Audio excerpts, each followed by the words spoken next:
Hello friend, स्वागत છે આપનું ટેસ્ટી કુકિંગ ચેનલમાં। આજે અમે હાજર છીએ ગરમા ગરમ ગાજરના હલવાની રેસીપી લઈને, એ પણ યુનિક અને એકદમ સરળ રીતે। તો અમારો આ વિડીયો પૂરેપૂરો જોજો, જેથી તમને કંઈક અવનવી દર વખતની જેમ ટિપ્સ મળશે। તો ફ્રેન્ડ્સ, અમારા આ વિડીયોને લાઈક કરજો, શેર કરજો અને હા દોસ્તો, સબસ્ક્રાઈબ કરવાનું ભૂલશો નહીં। તો ચલો ફટાફટ શરૂ કરીએ આપણા આ ગરમા ગરમ ગાજરના હલવાની રેસીપીને। દોસ્તો, સૌ પ્રથમ કઢાઈમાં જરાક પાણી ઉમેરી બધું દૂધ અહીંયા એડ કરી દેવાનું છે અને એને આપણે ઉકળવા મૂકી દેવાનું છે। ત્યાં સુધી ઉકળવાનું છે જ્યાં સુધી એની ક્વોન્ટિટી અડધી થઈ જાય નહીં। હવે અહીંયા અમે ગાજર લીધા છે, એકદમ ફ્રેશ અને તાજા। તેને ઉપરથી વ્યવસ્થિત આ રીતે છોલી લેવાના છે। ત્યારબાદ બંને બાજુથી નીચેનો અને ઉપરનો ભાગ આ રીતે કટ કરી લેવાનો છે।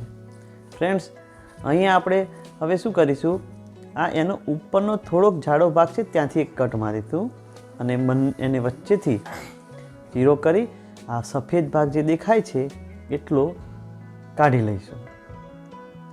બસ થોડો ઉપર જાડો ભાગ છે એટલો જ કાઢવાનો છે। ત્યારબાદ આ સાઈઝના આપણે ટુકડા કરી લેવાના છે। બસ આપણા ગાજર કપાઈ ગયા છે। હવે અહીંયા ઇલાયચી લઈશું। ઇલાયચીને ખાંડણીમાં પીસી લઈશું, જેમાંથી પીસતી વખતે ઇલાયચીના છોતરા આપણે અલગ લઈ લઈશું અને ઇલાયચીને આ રીતે ખાંડીને સાઈડમાં રાખીશું। હવે આપણે કુકર લઈએ દોસ્તો। આ કુકરની અંદર એક મોટો ચમચો ભરીને ઘી લેવાનું છે। એની અંદર ઇલાયચીના ફોતરા એ નાખવાના છે। ત્યારબાદ આપણે જે ગાજરના ટુકડા કર્યા છે એ ટુકડાને આપણે ઘીની અંદર થોડાક સાંતળવાના છે, જેથી બધા ગાજરની ઉપર નીચે એનું ઘીનું લેયર બની જાય। બસ આ રીતે બધા ગાજર અંદર મિક્સ કરી દો અને મીડિયમ હીટ ઉપર આ બધું ખૂબ સારી રીતે મિક્સ કરો। એની અંદર અમે થોડુંક કેસર એડ કરી છે, જેથી કલર મસ્ત ખીલશે। દોસ્તો, આ બધું ખૂબ સારી રીતે મિક્સ કરો અને કુકર બંધ કરી એને 2 સીટી આવે ત્યાં સુધી વગાડી લેવાનું છે। ત્યારબાદ આ કુકરને 5 થી 10 મિનિટ રેસ્ટ થવા દો અને પછી કુકરને ઓપન કરો। જુઓ દોસ્તો, વાવ, કેટલું સરસ દેખાય છે। હવે આની અંદર જુઓ, તેનું પાણી પણ ઓટોમેટિક છૂટું પડ્યું છે। આપણે અંદર નાખતી વખતે એક પૈસાનું પણ પાણી એડ કરવાનું નથી। જો તમે આ રીતે ચેક કરી શકો છો, આપણા ગાજર મસ્ત એવા બફાઈ ગયા છે। બસ આ રીતે એક તવીથા વડે આ ગાજરને થોડા થોડા મેશ કરી લઈએ।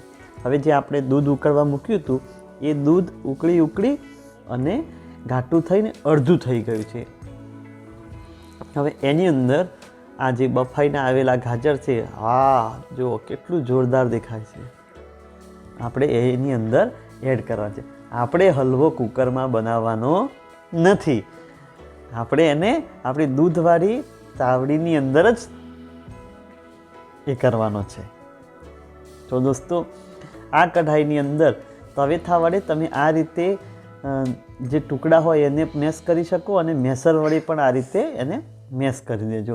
બહુ મેશ ના કરી દેતા, જરૂરિયાત મુજબ। પછી એને સતત કન્ટિન્યુ 10 મિનિટ હલાવશો અને એને ફેરવતા રહેશો ત્યારે આવી કન્સિસ્ટન્સી આવશે। બસ એને મીડિયમ ફ્લેમ ઉપર આ રીતે હલાવતા રહો, ખૂબ સારી રીતે હલાવતા રહેવાનું છે, જેથી નીચે દાજે નહીં અને એને ફૂલ ગેસ કરવાની ભૂલ કરતા નહીં। એને મીડિયમ ટુ સ્લો ગેસ ઉપર રાખી અને ફેરવવાનું છે। બસ આ રીતનું થાય એટલે ખાંડ આપણે એડ કરવાની છે। દોસ્તો, આ રેસીપીની ટોટલ ઇન્ગ્રેડિયન્ટની માહિતી અમે ડિસ્ક્રિપ્શનમાં આપી છે, ત્યાં તમે જોઈ લેજો અને એ માપ પ્રમાણે બનાવજો। તમારો ગાજરનો હલવો બહુ જ મસ્ત બનશે। હવે અહીંયા ફાઇનલ સ્ટેજ ઉપર આપણે એક નાની કઢાઈમાં ઘી લઈશું। એની અંદર અમે સૂકા મેવાની અંદર બદામ, કાજુ લીધા છે, જેના ટુકડા કરી લીધા, એને ઘીમાં થોડાક સોતે કરી અને આપણે આ હલવાની અંદર એડ કરીશું.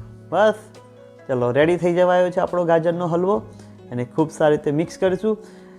આ ઘી પડવાથી ગાજરના હલવાનો કલર પણ આ સમયે જ ખીલશે. તમને ચિંતા થશે કલર નથી આવતો, પણ આ સ્ટેજ ઉપર મસ્ત એવો કલર ખીલીને આવી જશે દોસ્તો. હવે ઇલાયચી અહીંયા એડ કરી દઈશું અને પછી એને મિક્સ કરી લઈશું. લો આપણો ગાજરનો હલવો તૈયાર. આ હલવાને ગરમા ગરમ સર્વ કરવા માટે આપણે બાઉલમાં એને કાઢી લઈશું. અને દોસ્તો આ ગાજરનો હલવો આ રીતે બનાવજો. એકદમ સરળ અને સિમ્પલ રીત છે. બસ આ હલવાની અંદર બનાવવાની રીતની અંદર ધૈર્ય અને ધીરજ રાખવી જરૂરી છે.